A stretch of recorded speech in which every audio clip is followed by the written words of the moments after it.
घुंड चुक के वेखिए की है। वाह जी वाह, एक घुंड चुक लिया, अगला भी घुंड चुको ना। वाह,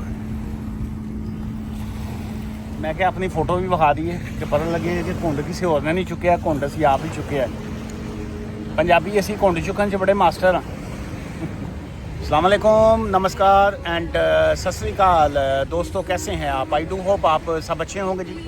एक अहम टॉपिक है जिसके ऊपर मैं आपको एक्सप्लेन करना चाह रहा हूँ। सिचुएशन वो है कि क्या अगर इफ़ समन जो है वो उस पर PSW वीज़ा पे होता है, ग्रेजुएट वीज़ा रूट के ऊपर है अगर, और उस ग्रेजुएट वीज़ा रूट के ऊपर जो है अगर एक शख्स जो है, लेट्स से एक हस्बैंड एंड वाइफ जो हैं वो ग्रेजुएट वीज़ा रूट पे हैं, अब उनमें से एक पर्सन जो है वो आउटसाइड दी कंट्री चला गया। अब वो आउटसाइड दी जो कंट्री चला गया तो दूसरे बंदे का वीज़ा स्टेटस क्या होगा? अच्छा, अब अगर PSW के ऊपर कपल है, उनमें से अगर दोनों में से एक बंदा डिवोर्स ले लेता है तो जो दूसरा बंदा है उसका वीज़ा स्टेटस क्या होगा, इसके ऊपर मैं एक्सप्लेन करूँगा। लेकिन अभी मैं यहाँ पे स्टॉप इसलिए करूँगा कि बैकग्राउंड म्यूज़िक है, लेबनीज़ म्यूज़िक, ये ना हो कि कॉपीराइट आ जाए और ये वीडियो जो है वो चले ही ना। तो थोड़ा सराउंडिंग भी दिखाता हूँ फिर इस सवाल के ऊपर। PSW ग्रेजुएट वीज़ा रूट और आपका legal status, the reason for choosing this topic.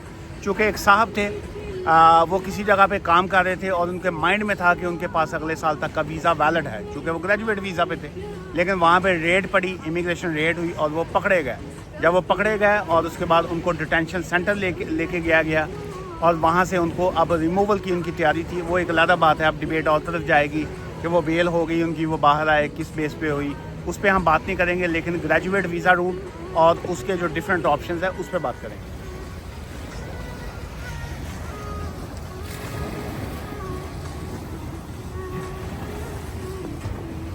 वाह जी वाह, बस है घुंड तो बाद की हाल होया, बहुत ज़बरदस्त खाना से, क्या बात है।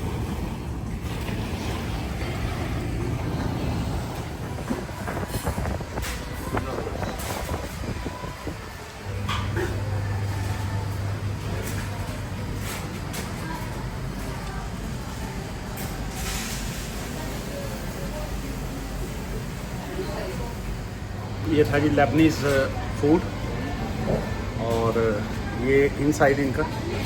लेकिन रीज़न फॉर सिटिंग आउटसाइड, चूँकि वो मैं बीच से निकला था तो ये शॉर्ट भी पहनी हुई थी और सेकंड वो वेट था सारे का सारा। तो कल एक व्लॉग स्टार्ट किया था वो, जहाँ पे मैं जो आपको वो लबनानी जो लेबनीज़ फूड था वो मैं दिखा रहा था। चलिए उसको जो है उसके कुछ पॉइंट्स में इसमें ऐड कर दूं ताकि वो स्टार्ट किया हुआ चूँकि व्लॉग उसको क्लोज़ भी करना। सो देखिए उसमें मेन इशू क्या आ जाता है कि जी कि एक शख्स का जो है उसका PSW वाला सारा मैंने सिनेरियो आपको एक्सप्लेन कर दिया। अब फर्दर उसमें क्या आ जाता है कि जी कि एक बंदा जो है मेन जो एप्लीकेंट था वो अगर कंट्री लीव कर चुका हुआ है, वो यहाँ पे है ही नहीं, वो चला गया, बैक होम चला गया, इंडिया चला गया, जहाँ पे भी था वो चले गए। तो जो साहब जो हैं वो इनसाइड कंट्री जो मौजूद हैं, क्या उनका वीज़ा वैलिड रहता है? The answer is no. उसकी वजह क्या है कि जो मेन एप्लीकेंट है अगर वो ही नहीं मौजूद तो फिर दूसरे का वीज़ा जो है वो नहीं चलता। सो इस वजह से ये बहुत से लोगों के ज़हन में है कि जी कि हमने जो एप्लीकेशन की उसके बाद हमारा वीज़ा तो फ़लाँ डेट तक का वैलिड है। नहीं, बिल्कुल नहीं वैलिड भाई, चूँकि वो आपका उसी दिन ख़त्म हो जाता है। लो जी, मैं अगे पिछे होवां इत्थे ना लाइटां बड़ियां भैड़ियां ते जिहड़ी कोई एक अद्धी फसनी है साडे नाल विआह वास्ते, उन्हें कहना अखां दे थल्ले पता नहीं टोए पै ने, लाइटां ही बड़ियां भैड़ियां, देखो चंगा भलियां अखां, सोहनियां अखां, ते कई कहंदियां ने सोहनियां अखां, सोहने अखां वाले मैं रह गई तेरे ते लाइटें जो है ना बाज़ का आपका हुस्न ख़राब कर देती। अच्छा, अब उसमें मेन क्या आ जाता है कि जी कि क्या ऐसी सिचुएशन में जो मेन एप्लीकेंट का अगर वीज़ा नहीं है तो आपका भी नहीं है। सेम ऐसे ही लेट से मेन एप्लीकेंट जो था उसके पास PSW है और जो डिपेंडेंट है वो मेन वाले ने अपना वीज़ा जो है चेंज कर लिया, वो किसी और वीज़ा पे चला गया, तो क्या डिपेंडेंट जो है वो उसके वीज़े पे रहता है, लीगली तौर पे उसका वीज़ा वैलिड है, उसको कोई इश्यूज़ नहीं है, वो रह सकता है। लेकिन इस ऑलवेज़ बेस्ट थिंग ये होती है कि जब मेन एप्लीकेंट अपना वीज़ा चेंज करे, अपना स्टेटस चेंज करे, तो डिपेंडेंट्स जो हैं उसको भी चेंज कर लेना चाहिए। अब इसी से रिलेटेड एक और चीज़ में आती है कि आपको मिला 2 साल का PSW ग्रेजुएट वीज़ा, आपका 2 years on the basis of 2 years जो है वो आपको मिल गया। अच्छा, अब उसमें क्या आता है कि आप 180 डेज़ से ज़्यादा आपने कंट्री लीव कर दिया, आप कंट्री से बाहर चले गए, तो अब आपके माइंड में है मेरा 2 साल का वीज़ा तो है नहीं, वो 2 साल का वीज़ा नहीं है। जो ही आपने 180 डेज़ आउटसाइड दी कंट्री किए, वो ऑटोमेटिकली आपका जो 1.5 साल का बाकी वीज़ा था वो ख़त्म हो जाएगा। सो इस वजह से जो लोग ये सोच के जाते हैं, क्योंकि ये प्रैक्टिकल हुआ है, बहुत से लोग जो हैं वो गए, किसी वजह से गए, 2 लेडीज़ चली गई कि जी प्रेगनेंसी थी, या फैमिली में किसी की फौतगी हो गई, या किसी वजह से कोई और इश्यूज़ आ गए, तो 180 डेज़ के बाद जो है वो आपका वीज़ा जो है वो कर्टेल कंसिडर किया जाता है।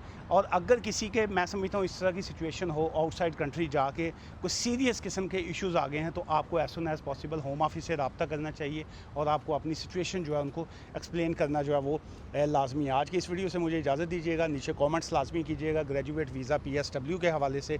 और अगर आप इस तरह की कोई लीगल सर्विस चाहते हो, so you are most welcome कि अगर आप हमारे ऑफिस से रब्ता करना चाहें। ऑब्वियसली मैं फ़ोन एडवाइस के और ऑफिस अपॉइंटमेंट की फ़ीस चार्ज करता हूँ, और ये अपॉइंटमेंट वन टाइम होती है। बहुत से लोग जो हैं एक मरतबा अपॉइंटमेंट लेके अगले दिन दोबारा डिस्टर्ब करते हैं कि जी वो एक सवाल रह गया, सी फ़लाँ है। सो प्लीज़ मेरे साथ ऐसे ना किया करें। मैंने ऑलरेडी एक ऑफ़र की हुई है कि आप 1 अपॉइंटमेंट करें, 2 करें, 5 करें, जितनी भी आपकी अपॉइंटमेंट्स होती हैं, वो अगर कोई सीरियस बंदा हो उसको फ़र्क नहीं पड़ता, वो बार बार अपॉइंटमेंट्स लेते हैं, और जिस दिन उनकी मैंने एप्लीकेशन फ़ाइल करना होती है वो अपनी वो केस फाइल करते हैं, और जो भी उनकी कंसल्टेशन फ़ीस उन्होंने ऑलरेडी पे की होती है, चाहे 1 हो चाहे 10 हो, वो सारी की सारी मेन केस में से माइनस हो जाती हैं। दुआ में याद रखिएगा। Take care, bye for now, good night.